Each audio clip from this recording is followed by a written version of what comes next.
5व्या टर्मचा आमदार आहे. हा चला बोला आणखी काय. दीपक केसरकर आणि बबन तायवाडे बोलले की धनंजय मुंडे ओबीसी नेते असल्यामुळे त्यांना टार्गेट केलं जाते. कोण? बबनराव तायवाडे आणि दीपक केसरकर दोघे मिळून असं बोलले. मला नाही उत्तर द्यायचं. चला ह्याच्यात कुठं ओबीसी काय आणला हो? माणूस गेलं कोणतं?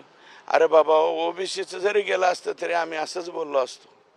इतक्याच पोटतिडकीने आम्ही हा प्रश्न मांडला. कुणाला पटतंय? कोणत्या ओबीसीला पटतंय का? काय दीपक केसरकर तायवाडे साहेब कुठले तायवाडे? हा तिथं लय मोठा झेंडा लावलेला आहे. आला हा हे 5-6 महिन्याची नीळ पिढीची सोय झाली. काही बोलते ते. चला काय सोय झाली?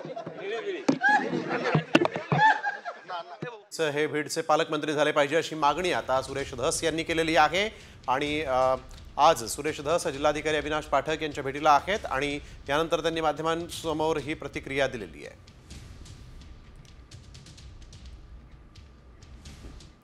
तर भाजप प्रदेशाध्यक्ष आणि मंत्री चंद्रशेखर बावनकुळेंनी भाजपचे आमदार सुरेश धस यांचे चांगलेच कान टोचले. तपासात बाधा येईल अशी विधानं करू नका असा सल्ला बावनकुळेंनी धस यांना दिलेला आहे. एकही आरोपी जेलच्या बाहेर दिसणार नाही. आमच्याही नेत्यांनी आपल्या सरकारवर विश्वास ठेवावा असं म्हणत बावनकुळेंनी कानपिचक्या दिलेल्या आहेत. आमच्याही पक्षाच्या सर्व आमदारांना विनंती आहे, त्यांना मी व्यक्तिगतही बोललो आहे की तपास यंत्रणेला कुठल्याही पद्धतीचा डायव्हर्शन होणार नाही. त्यांच्यावर वेगळ्या पद्धतीच्या अशा स्टेटमेंटमुळं किंवा अशा बयानबाजीमुळं तपास यंत्रणा डिमॉरलाइज होणार नाही किंवा तपास यंत्रणाचा तपास भरकटणार नाही. या पद्धतीचे कोणतेही स्टेटमेंट आमच्याही पक्षाच्या लोकांनी किंवा त्यांच्याही पक्षाच्या लोकांनी करू नये. देवेंद्रजीवर विश्वास ठेवावा, सरकारवर विश्वास ठेवावा. जेव्हा हे प्रकरण तुम्हाला समोर दिसेल एकही आरोपी तुम्हाला जेलच्या बाहेर दिसणार नाही. सरपंच संतोष देशमुखांच्या हत्या प्रकरणाची सखोल चौकशी करावी, मोकाट आरोपींना अटक करा यासाठी म्हणून छत्रपती संभाजीनगरच्या खंडपीठात रीट याचिका दाखल करण्यात आली आहे. खंडपीठाकडून आता कधी सुनावणी होते याबाबत आज निर्णय होणार आहे.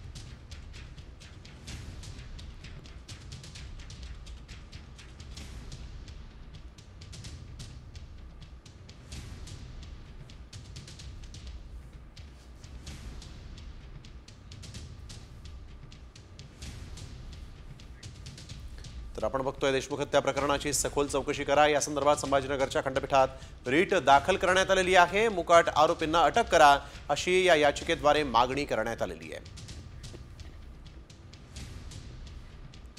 तर बीडमधील सरपंच हत्येप्रकरणी बुलढाण्यात मोर्चा काढण्यात आला. राजमाता जिजाऊ यांच्या राजवाड्यासमोर असंख्य महिला पुरुष उपस्थित आहेत. सकल मराठा समाजाकडून या मोर्चाचं आयोजन करण्यात आलं. या मोर्चामध्ये सरपंच संतोष देशमुख यांचं कुटुंबीय सहभागी झालं होतं.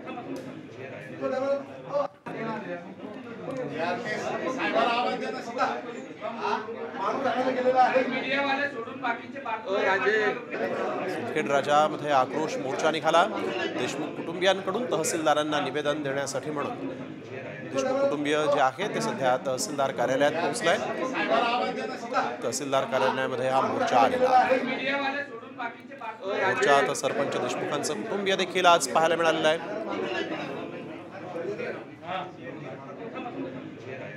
आणि आता एक धक्कादायक बातमी जालन्यामधून. जालन्यात क्रिकेट खेळत असताना एका खेळाडूचा अचानक मृत्यू झाल्याची घटना घडली.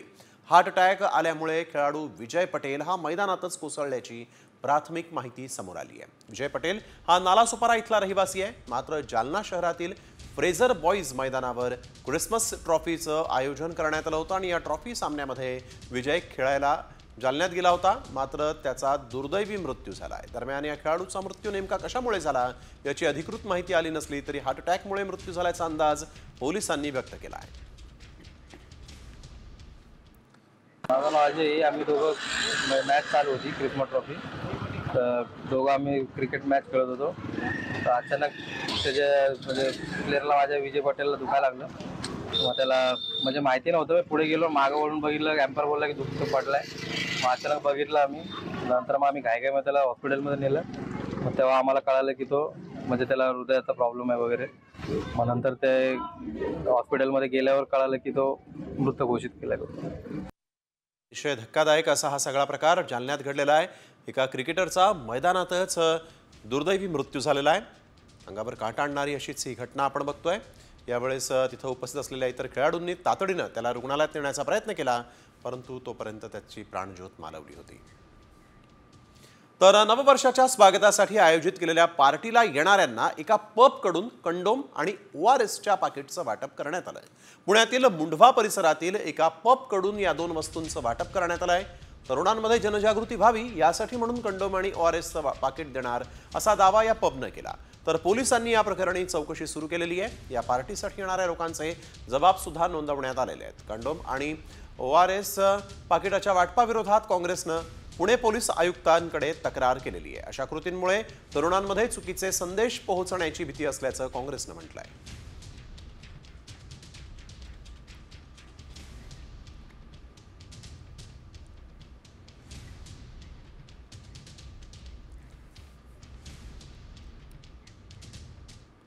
राज्य महिला आयोगाकडे अभिनेत्री प्राजक्ता माळी हिनं तक्रार केली होती। ती तक्रार आता राज्य महिला आयोगाला मिळालेली आहे। भाजपचे आमदार सुरेश धस यांच्या वक्तव्यानंतर मुख्यमंत्र्यांकडे देखील प्राजक्ता माळीनं तक्रार केली आहे। धसांच्या या विधानानंतर सामाजिक वैयक्तिक जीवनात परिणाम होत असल्याची आयोगाकडे तक्रार करण्यात आली।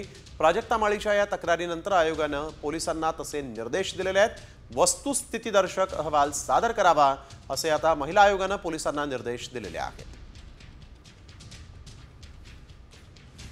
महिला आयोगाला प्राजक्ता माळी यांचा तक्रार अर्ज आला। यामध्ये त्यांनी गेल्या 1.5-2 महिन्यामध्ये वेगवेगळ्या यूट्यूब्स असतील, त्याचबरोबर पेज असतील आणि काही अश्लील आणि अश्लाघ्य भाषेमधले कमेंट्स असतील, याची नोंद करत राज्य महिला आयोगाकडे तक्रार दिली। राज्य महिला आयोग आणि मुंबई पोलीस आयुक्तांना पत्राद्वारे निर्देश दिलेले आहेत। संबंधित तक्रार अर्जाची आणि घटनेची चौकशी करावी आणि त्या अनुषंगाने कारवाई करून केलेल्या कार्यवाहीचा वस्तुस्थितीदर्शक अहवाल हा राज्य महिला आयोगाला सादर करावा।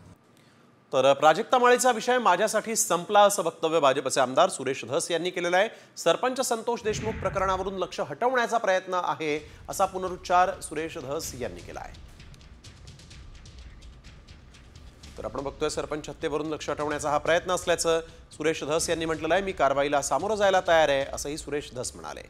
प्राजक्ता माळीकडून महिला आयोगाकडे तक्रार करण्यात आली। ती तक्रार महिला आयोगाला मिळालेली आहे। वस्तुस्थितीदर्शक अहवाल सादर करा असे आदेश महिला आयोगाने दिलेले आहेत आणि त्यावर बोलायला मात्र सरपंच हत्येवरून लक्ष हटवण्याचा प्रयत्न झाल्याचं प्रतिक्रिया देताना सुरेश धस यांनी म्हटलेलं आहे। मी कारवाईला सामोरे जायला तयार आहे, माझ्यासाठी हा विषय संपला आहे असं सुरेश धस यांनी आता माध्यमांशी बोलताना म्हटलं आहे।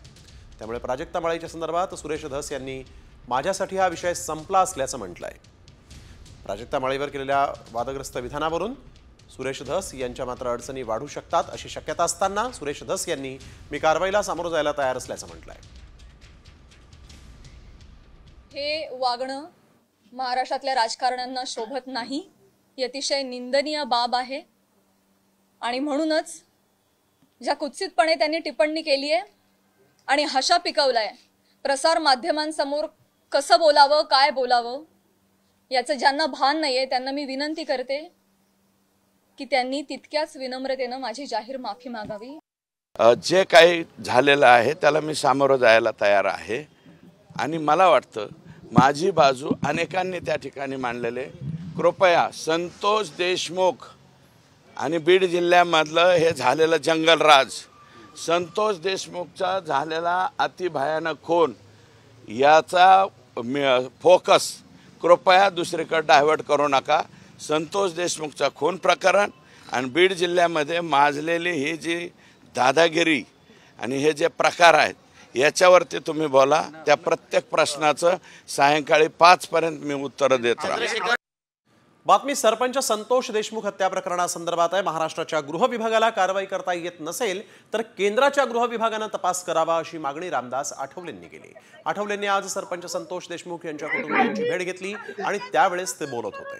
मुख्यमंत्री देवेंद्र फडणवीसांची भेट घेऊन दोषींना अटक करण्याची मागणी करणार असल्याचंही त्यांनी सांगितलंय।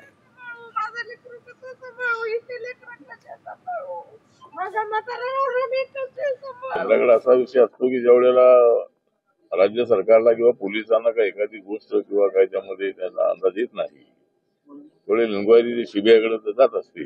पण आता सीबीआय इन्क्वायरीचा जो विषय आहे तो राज्य सरकारने ती शिफारस करावी लागते.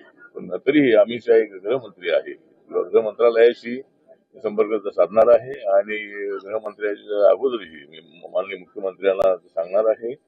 आणि या प्रकरणामध्ये लोकांच्या संतप्त प्रतिक्रिया आहेत आणि आरोपी लोकांना लवकर पकडले पाहिजे. आणि आता पाहूयात इतरही महत्त्वाच्या बातम्या टॉप 50 मध्ये. छत्रपती संभाजीनगरमध्ये आता राज्य उत्पादन शुल्क आणि पोलीस विभाग मद्यपींना आवरण्यासाठी कमी पडणार असल्याचं दिसतंय, कारण 31 साठी तब्बल 65,000 मद्यपींनी दारू पिण्याचं लायसन्स काढलंय. विदेशी दारूसाठी 55,000 लायसन्स तर देशी दारूसाठी 10,000 लायसन्स काढण्यात आलेले आहेत. 31 डिसेंबरच्या पार्ट्यानिमित्त शहरातील हॉटेल, रेस्टॉरंट आणि क्लबमधील अन्य पदार्थांची जी तपासणी होणार आहे, अन्न आणि औषध प्रशासनानं हा निर्णय घेतला. या काळात निकृष्ट अन्न पदार्थाचा पुरवठा होऊ नये यासाठी तपासणी करण्यात येणार आहे. ही तपासणी मोहीम 24 डिसेंबरपासून हाती घेण्यात आलेली आहे. नववर्षाचा जल्लोष साजरा करताना कुठलीही अनुचित घटना घडू नये यासाठी पोलिसांचा बंदोबस्त असणार आहे. अमरावती शहरात 48 अधिकाऱ्यांसह 800 पोलीस रस्त्यावर तैनात आहेत. गुन्हे आणि वाहतूक शाखेची स्वतंत्र पथकं देखील रस्त्यावर बंदोबस्तासाठी असणार आहेत. नवीन वर्षात सर्वसामान्यांच्या आयुष्यातही नवे बदल होणार आहेत. UPI payment, share market, ration card, गाडीच्या पार्ट्सपासून ते सोन्या चांदीच्या दरांपर्यंत अनेक गोष्टी महाग होणार आहेत. तसंच EPFOचा पेन्शनर्सचा नवा नियमही नवीन वर्षांपासून लागू होणार आहे. 31 डिसेंबरच्या पार्श्वभूमीवर लोणावळ्यातील टायगर पॉइंट आणि लायन्स पॉइंट इथं पर्यटकांना बंदी घालण्यात आलेली आहे. या ठिकाणी सनसेट पाहण्यासाठी पर्यटक मोठी गर्दी करतात. या पार्श्वभूमीवर 31 डिसेंबर 2024 आणि 1 जानेवारी 2025 दरम्यान पर्यटकांना बंदी असणार आहे. याबाबतचे आदेश वडगाव मावळचे वनपरिक्षेत्र अधिकारी यांनी दिलेले आहेत.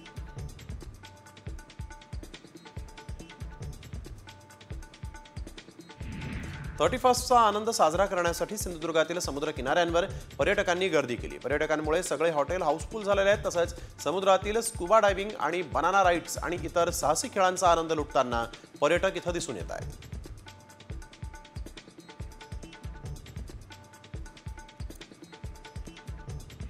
सध्या मोठ्या संख्येनं पर्यटक कोकणात दाखल झालेले आहेत. समुद्राबरोबरच काडीतील बोट सफारीला देखील पर्यटकांचा चांगला प्रतिसाद मिळतोय. रत्नागिरी तालुक्यातील नाचणे नारायणमळी येथील कांदळ वन सफारी पक्षी निरीक्षण आणि कयाकिंगला पर्यटकांचा चांगला प्रतिसाद मिळत आहे.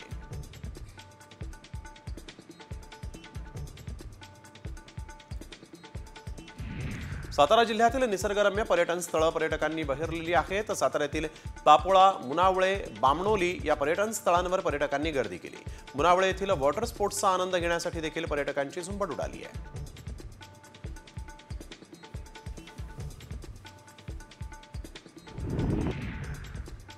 नाशिकच्या सप्तशृंगी देवीचं दर्शन आता 24 तास करता येणार आहे. 2 जानेवारीपर्यंत भाविकांना दर्शनासाठी मंदिर खुलं ठेवण्यात येणार आहे. नवीन वर्षाचा नवीन संकल्प घेऊन या ठिकाणी भाविक दर्शनाला येत असतात. त्यामुळे विश्वस्त मंडळानं हा मोठा निर्णय घेतला आहे.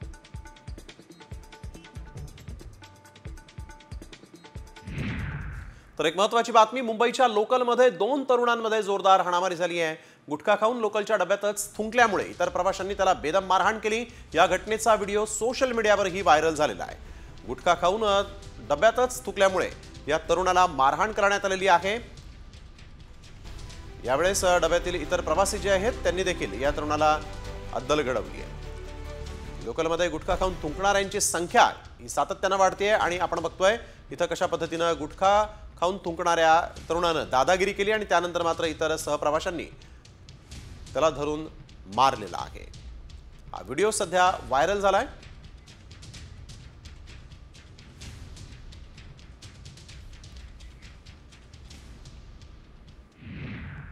जेजुरी गडावर आज सोमवती अमावस्येची यात्रा आहे आणि सलग सुट्ट्यांमुळे खंडेरायाच्या दर्शनासाठी भाविकांची जेजुरी गडावर मोठी गर्दी झालेली आहे.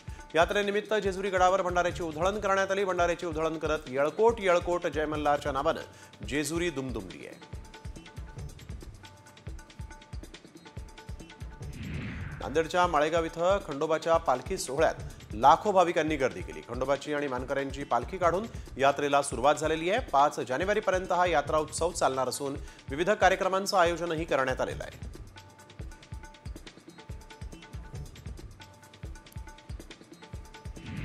तुळजाभवानी मातेच्या मंचकी निद्रेस मंगळवारी सायंकाळी प्रारंभ होणार आहे. दरम्यान तुळजाभवानी मातेचा शाकंभरी नवरात्रोत्सव 7 जानेवारीला घटस्थापनेनं सुरू होणार आहे. शाकंभरी नवरात्रोत्सव 31 डिसेंबर ते 14 जानेवारी या कालावधीमध्ये साजरा होणार आहे.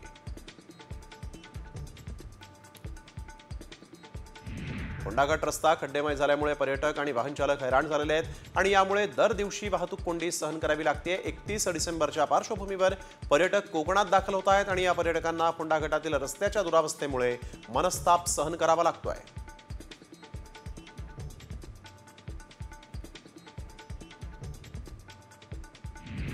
माजलगाव ते छत्रपती संभाजीनगर एसटी बस सेवा आजपासून बंद झालेली आहे. बसची कमतरता असल्यामुळे ही बस सेवा बंद करण्यात आली. अचानक ही बस सेवा बंद करण्यात आल्यामुळे प्रवाशांची गैरसोय होती आहे.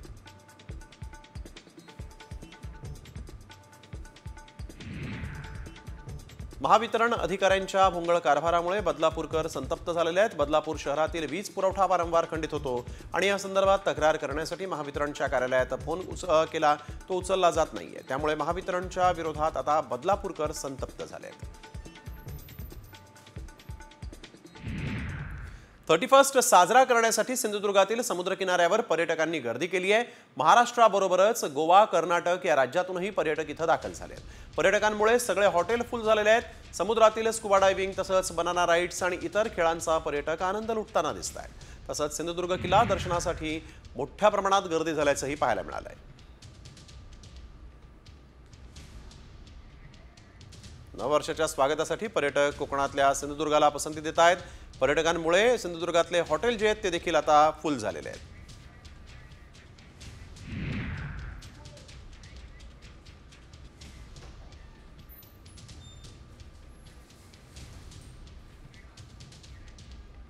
पर्यटक मोठ्या संख्येने कोकणात दाखल झालेले आहेत. समुद्राबरोबरच खाडीतील बोट सफारीला देखील पर्यटकांचा चांगला प्रतिसाद मिळतोय. रत्नागिरी तालुक्यातील नाचणे, नारायणमळी येथील कांदळवन सफारी, पक्षी निरीक्षण आणि कॅकिंगला पर्यटकांचा चांगला प्रतिसाद मिळतोय. रत्नागिरीमध्ये पर्यटकांची मौजमजा सुरू आहे. कोकणात यावेळेस पर्यटकांनी नववर्षाच्या स्वागतासाठी म्हणून गर्दी केलेली आहे आणि कोकणाला आता मात्र पर्यटकांची पसंती मिळत असल्याचं दिसून आलेलं आहे. रत्नागिरीमध्ये आपण बघतोय बोट सफारीला देखील पर्यटक पसंती देत असल्याचं इथे दिसतंय. समुद्र किनाऱ्यांसोबतच खाडीमध्ये देखील बोटिंग साठी पर्यटक जे आहेत ते इथं उत्सुक असल्याचं पाहायला मिळतं.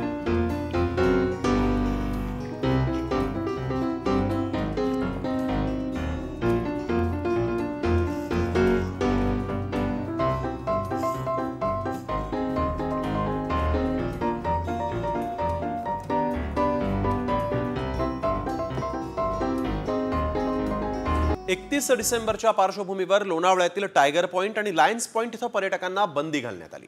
दरवर्षी 31 डिसेंबर साजरा करण्यासाठी लोणावळ्यात मोठी गर्दी होते. टायगर पॉइंट, लायन्स पॉइंट या ठिकाणी सनसेट पाहण्यासाठी पर्यटक गर्दी करत असतात. पर्यटन स्थळ असलेल्या लोणावळ्यातील लायन्स पॉइंट, टायगर पॉइंट या ठिकाणी गर्दी होण्याची शक्यता आहे आणि हे लक्षात घेऊन दोन्ही ठिकाणी 31 डिसेंबर 2024 आणि 1 जानेवारी 2025 दरम्यान पर्यटकांना बंदी घालण्यात आलेली आहे. याबाबतचे आदेश वडगाव मावळचे वनपरिक्षेत्र अधिकाऱ्यांनी दिलेले आहेत.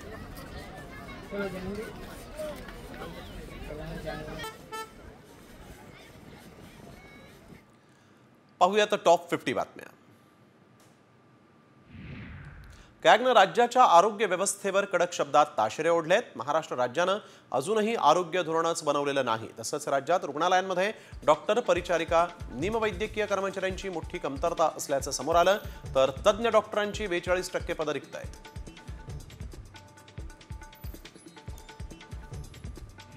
शिक्षकांचा पगार 5 जानेवारीपर्यंत होण्याची शक्यता आहे. जवळपास 4.5 लाख शिक्षकेतर कर्मचाऱ्यांच्या पगारासाठी अर्थ खात्याकडून अंशदान वितरित करण्यात येणार आहे. तर दरमहा पगारासाठी 22 ते 25 तारखेपर्यंत अंशदान वितरित होतं. पण यावेळेस लाडकी बहीण योजनेमुळे तिजोरीत पैसा नसल्यानं 2 दिवस विलंबानं ते वितरित करावं लागलेलं आहे.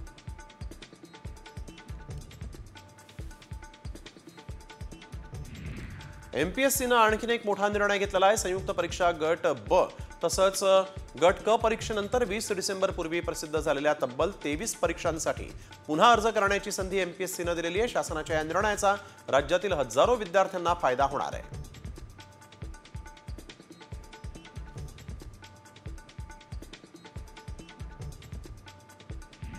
पुणे महापालिकेच्या माध्यमातून 9 महिन्यात तब्बल 1856 कोटी इतका कर वसूल करण्यात आलेला आहे। 1 जुलै ते आजपर्यंत हा मिळकत कर जो आहे तो जमा केल्याची माहिती महापालिकेचे उपायुक्त माधव जगताप यांनी दिली आहे।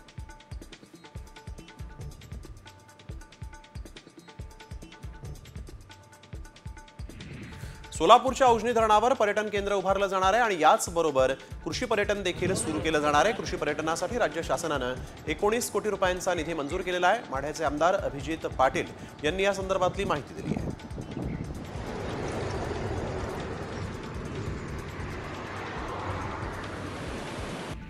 उत्तर प्रदेश सरकारनं नवीन वर्षाच्या सुरुवातीला आयोजित होणाऱ्या प्रयागराज महाकुंभ मेळ्यासाठी सुरक्षा व्यवस्था केलेली आहे आणि या अंतर्गत 100 मीटर पाण्याखाली आणि जमिनीपासून 120 मीटर उंचीवर देखरेख करणारे ड्रोन तैनात करण्यात येणार आहेत, अशी माहिती अधिकाऱ्यांनी दिली आहे।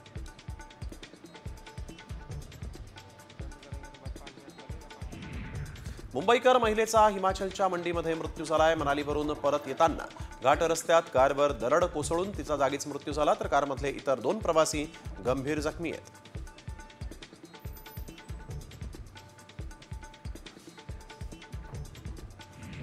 भारतीय गायन विश्वातील प्रख्यात गायिका आशा भोसले यांनी वयाची 90 ओलांडली तरीही आजही त्यांचा उत्साह सर्वांना प्रेरित करणार आहे। आशा भोसलेंचा एक व्हिडिओ नुकताच रिलीज झालाय।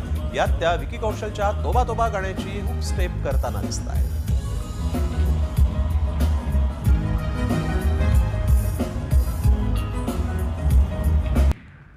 मेलबर्नमध्ये बॉक्सिंग डे कसोटीत टीम इंडियाचा दारुण पराभव झाला। ऑस्ट्रेलियानं भारतावर 184 रन्सनं विजय मिळवलेला आहे।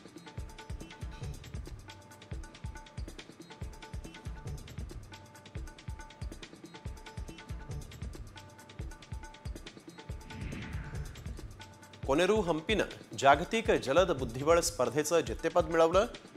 हम्पीनं स्पर्धेतील अखेरच्या निर्णायक फेरीत कमालीच्या दडपणाखाली विजय मिळवलेला आहे। अखेरच्या फेरीपूर्वी 7 खेळाडूंना ही स्पर्धा जिंकण्याची संधी होती। त्यात हम्पीनं काळे मोहरे घेऊन 8.5 गुणांचं जेतेपद पटकावलंय।